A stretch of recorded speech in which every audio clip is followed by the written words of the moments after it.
Look at that gorgeous view. Alrighty, ladies and gentlemen, as the title suggests, welcome to the ultimate buyer's guide of the second gen Type 4S Audi R8 V10 Performance Spyder Quattro.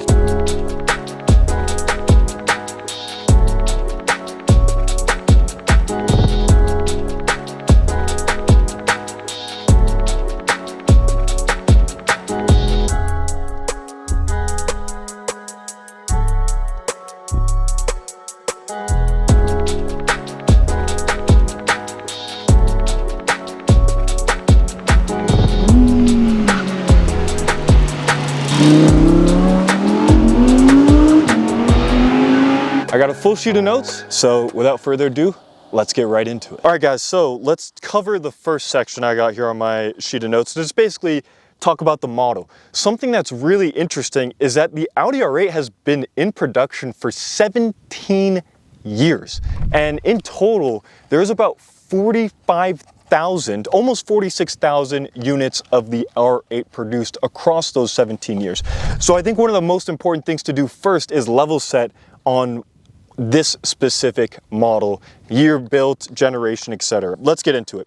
This is called the Audi R8 V10 Performance Spyder Quattro. It has 620 horsepower, and there's a rear-wheel drive version of this that makes 570 horsepower, but this is all stuff that we'll get into later on. As I mentioned, it's the facelift version of the second gen Audi R8, the Type 4S, and it replaced the V10 Plus in late 2018. Production years of this specific model happened from 2019 to 2021, and if I'm not mistaken, the rear-wheel drive version happened from 2022 to 2024. In total, the specific number across those 17 years of production is 45,949 R8s produced. I mean, that, for a supercar, those are significant numbers and a very, very long time that a supercar has been in production. So hats off to Audi and this bad boy over here. The engine in the V10 Performance Spyder Quattro is a 5.2 liter naturally aspirated V10. Obviously it comes from the stepbrother company Lamborghini, which is owned by Audi, or this engine is shared from the Huracan. Power specifically makes 612 horsepower, 620 PS. Important thing to call out, the rear-wheel drive performance version makes 570 horsepower. So because the power is not feeding to all four wheels, Audi detunes the engine slightly to make that power a little bit more manageable. And then if we talk about total weight in kilograms, it's 1,775 kilograms or 3,913 pounds. Power to weight ratio, 3.45 horsepower per 1 kilogram of weight. I would say that's a pretty average power to weight ratio, nothing too special. The gearbox in this bad boy is a 7-speed S-tronic dual clutch transmission. I've already driven it around quite a bit, and it's fast shifting, so we can get into that a little bit more on the specifics of the transmission and how it feels. Then drivetrain, as we know, drivetrain, if it's Quattro, that means all-wheel drive from Audi. You have a multi-clutch or multiple clutch system.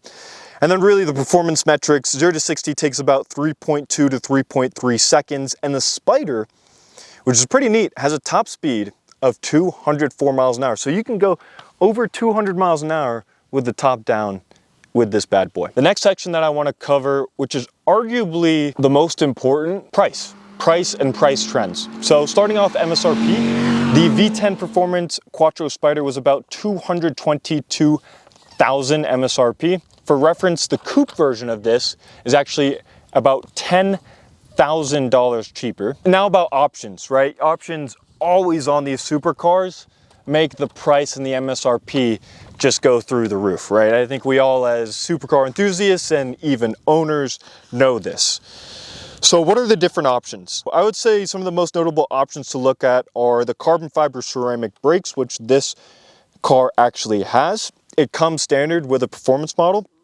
The performance exhaust is a big one to me, but at the same time nowadays, if you're gonna get an aftermarket exhaust, it may not make sense to get the performance exhaust. So really it's the carbon fiber overlaying, it's nice stitching on the interior, and then ceramic brakes and performance exhaust. With that, the average MSRP was ballpark around 227 to 240. And the average price now for a average mileage car is about 166,000 based on classic.com's data, pretty reputable source. I use them actually quite a lot. With a quick search on Car Gurus, most of the V10 Performance Spyder R8 listings are in the range of 160,000 to 180,000. Again, this all depends on mileage in year, right? These cars were produced from 2019 to 2021. So logically, I feel like I don't need to explain it, but I will. Logically, if the car is newer, it's going to be more expensive. If it has less miles, it's going to be more expensive. To put that into perspective, the lowest mileage R8 of this model that I found was a 2022 with 2,058 miles, and it was listed at 204,000.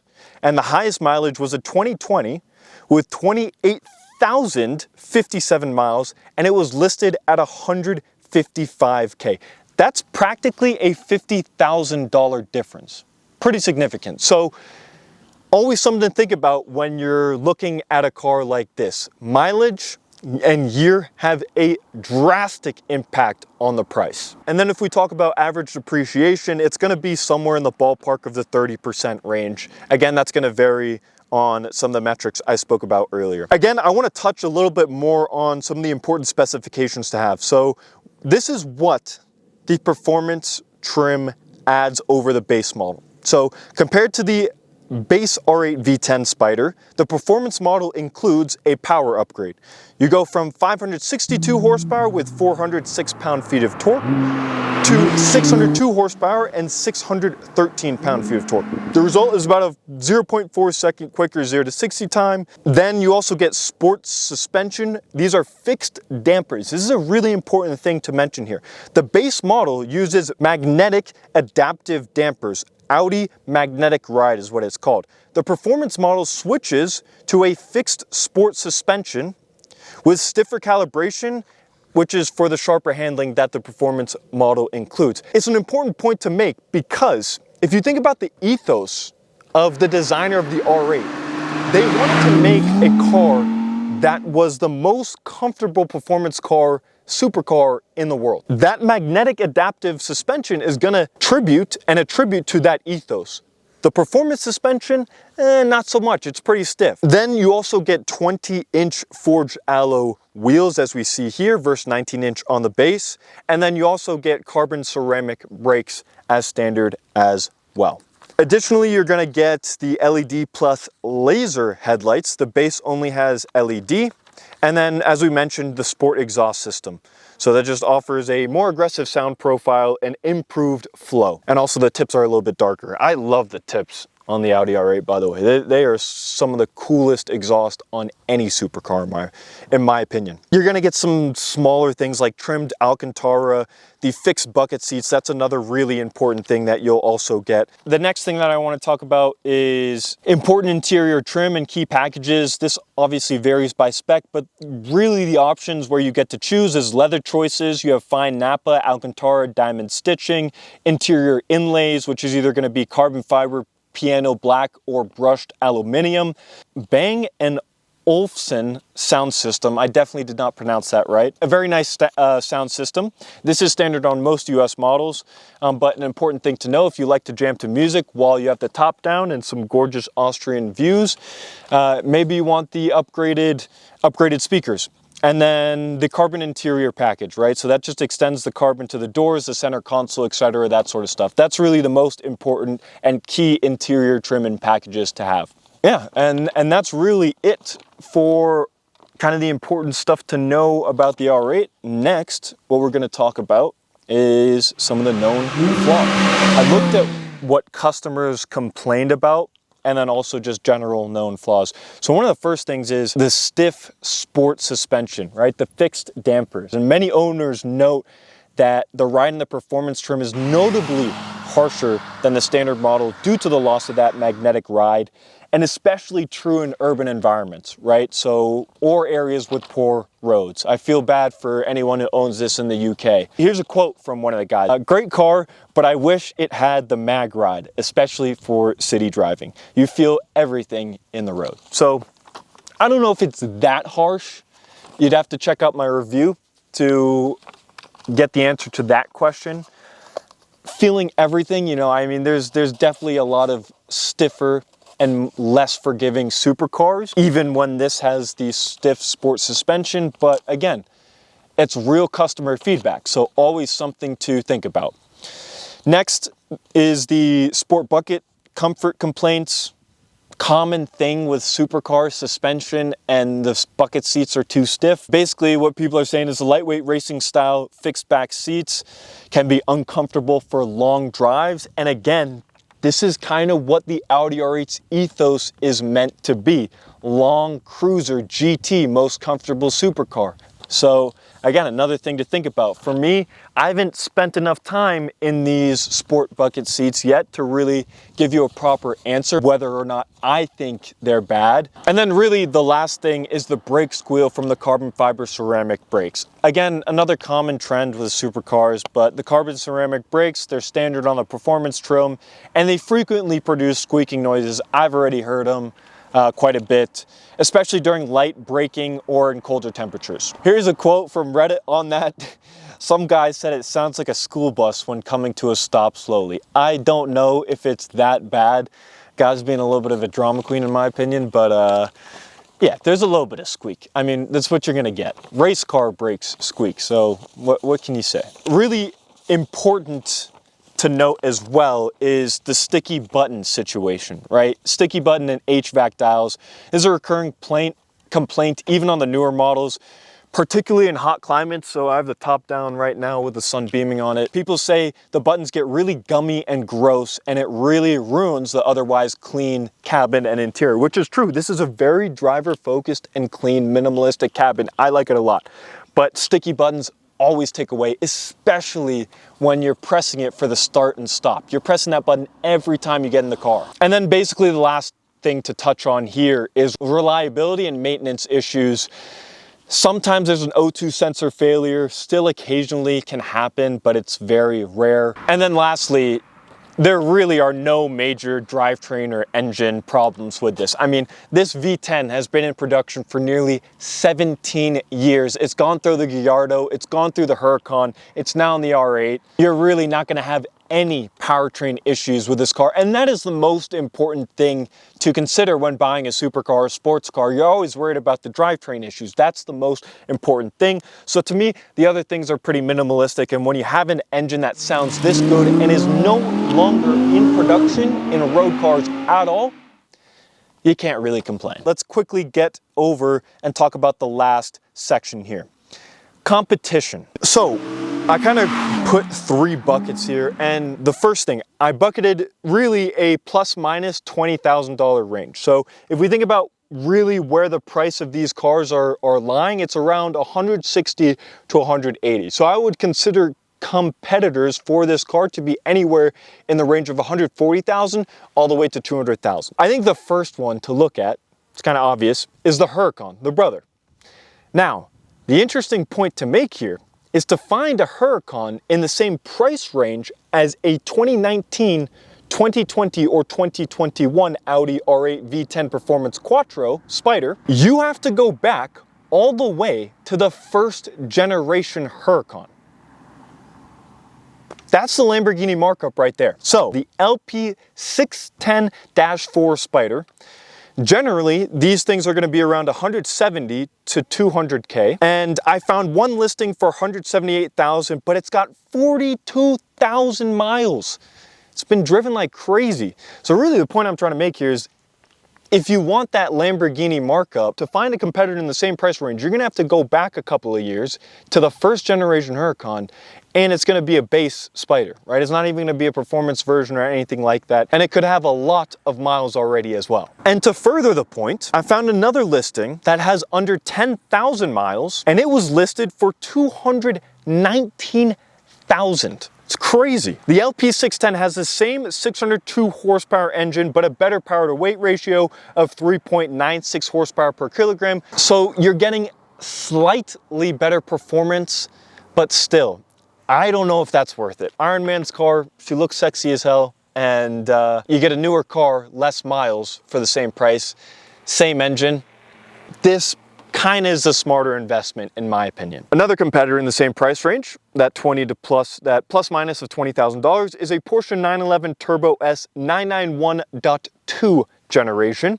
Generally, these are going to be a little bit more spacious, a little bit more usable. Has a little bit less flair than the R8 though. A lot of people don't even know the difference between a base 911 and a Porsche 911 Turbo S. It's hard to distinguish unless you're a car enthusiast like me and like us. This though, you can tell it's an R8. There's no other car that looks like an R8. Now, the last one that I want to mention in the 20K plus or minus price range is the McLaren 570S Spyder. So interesting point here, you know, the 570S Spyder was produced in really the era where McLaren still may be in this era, but reliability was an issue, right? And build quality. They're getting better at it, as we know. I think they produce some fantastic cars, so I don't want to discount that, but it was something known. The interesting thing that you're gonna get is a twin turbo V8, but it's going to be rear wheel drive. So the important thing to mention is that the first competitor, the Huracan, the first generation Huracan, and the 991.1 generation 911 Turbo S cab are both going to be all wheel drive.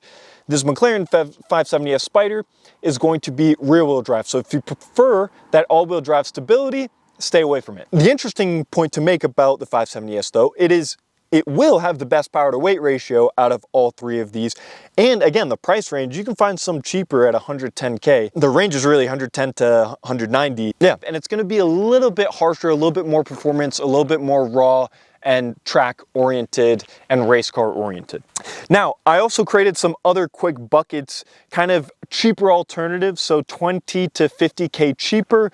So potential alternatives to that in the cheaper bucket could be a Ferrari California T 2015 to 2017. That's going to be rear wheel drive. So again, you're not gonna have the all wheel drive. Porsche 911 Carrera GTS 997.2 gen, 991 and 991.2 gens are another one. And then AMG GTs.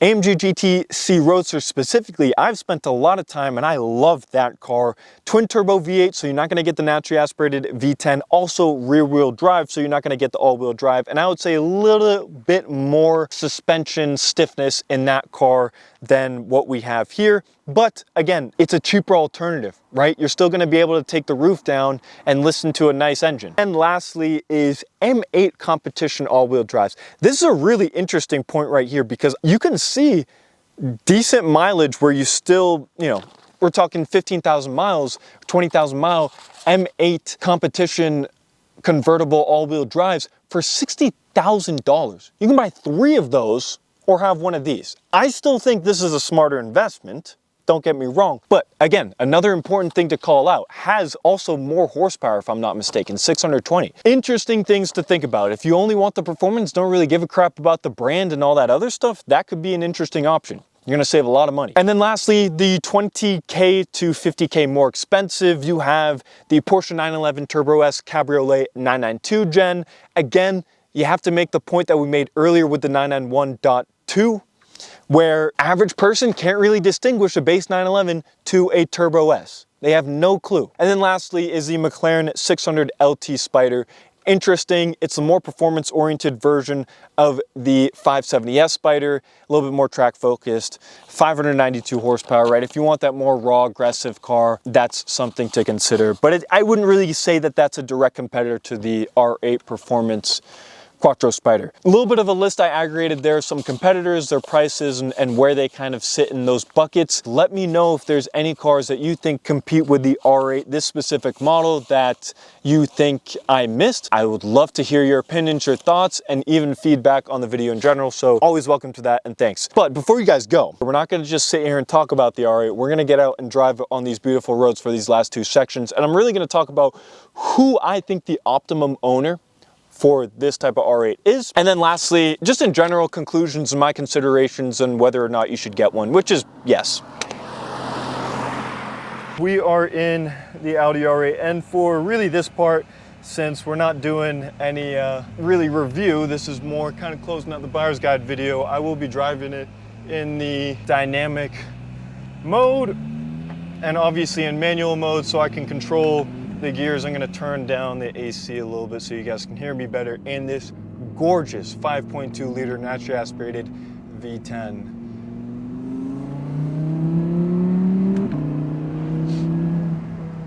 already sounds like a monster is behind you. Because there is one, frankly, but honestly. That's 5,000, 6,000. There's the squeak of the brakes, actually. I don't know if you guys heard that. There was a slight squeak of brakes there. Holy crap, we got a huge freaking truck here. How is that thing driving up the Austrian mountainside? I mean, it makes zero sense, right? But whatever, I'm not complaining. Look at that view.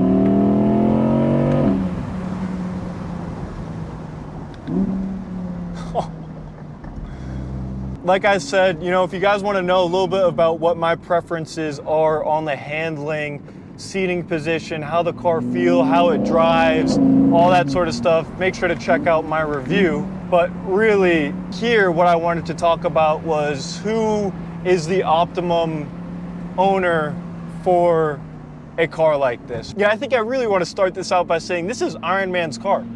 I think that's a little bit of what the ethos is like. It's a sophisticated performance vehicle that isn't insanely flashy, but still has a little bit of character.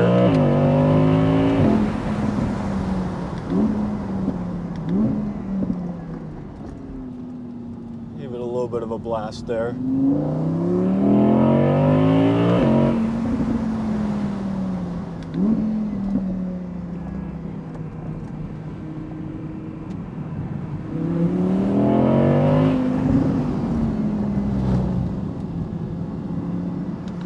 But yeah, there's your guys' blast. I'm not doing anything else.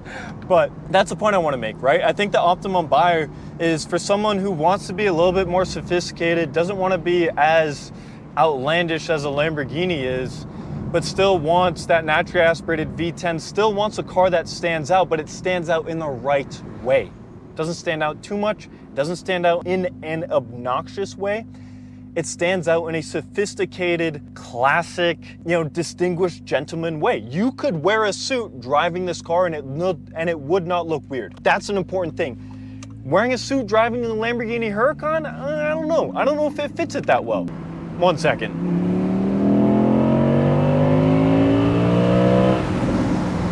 Oh my gosh, it sounds so damn good.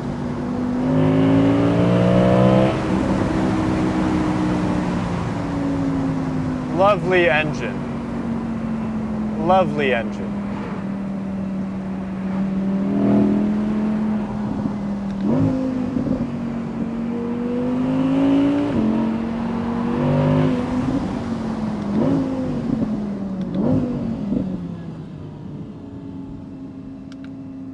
All right, now I gotta be a little bit more quiet now and courteous. But now you guys can see also we're down the mountain. So with that, I want to really close it out here. Really, the optimum buyer for this car, like I said, is someone who wants to have a supercar that stands out but is not too flashy, is still distinguished in its own unique characters, and can be driven every single day without breaking their back, right? This is a car that can be driven to work and you're like, oh yeah, that guy, he's sharp, he's smart, he's sophisticated, he's classic, he's got that sort of vibe.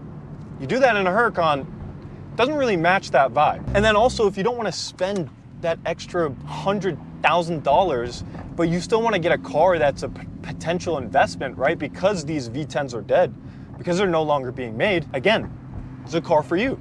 Yeah, I mean, that's pretty much it. Those are my thoughts as I'm coming here through my town in Glunton with everyone looking at me like, who's this 23-year-old in a freaking Audi R8? Feel a little bit like an imposter, but hey, you only live once. Without further ado, I hope you guys enjoyed this video. It's the first time creating a buyer's guide video like this, so I hope you guys enjoyed it. And if this makes you buy an Audi R8, let me know. DM me and maybe we can film a video together. So without further ado, I hope you guys enjoyed the video. Please browse the channel, subscribe, and I'll see you guys next time with even better car content.